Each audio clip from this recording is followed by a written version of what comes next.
സുഹൃത്തുക്കളെ, കുറെ നാളത്തെ ആഗ്രഹമായിരുന്നു സ്നോ സ്റ്റോമിൽ പോണെന്ന്. അപ്പൊ ഞങ്ങൾ പോയിട്ടാ ബാക്കി കാര്യങ്ങള് അവിടെ തിരി കാണിച്ചുതരാം. ഓക്കെ, ഇതാ ഞങ്ങൾ എത്താറായിട്ടാ. കാട്ടിലോട്ട് പോയിക്കൊണ്ടിരിക്കുന്നത്.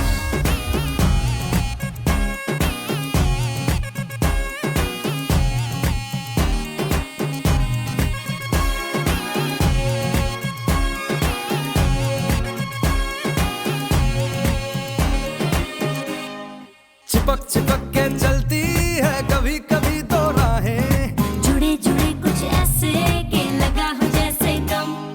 डबल डबल होती थी जो कभी कभी तकलीफें, किसी के संग में चलने से हुई हद से कम। ओ तेरा मेरा मेरा तेरा तेरा मेरा मेरा तेरा किस्सा तिरंगी, कभी कभी चलती है कभी कभी रुकती कहानी बेढंगी। कश्मीर में तू कन्याकुमारी, नॉर्थ साउथ की मिट गई देखो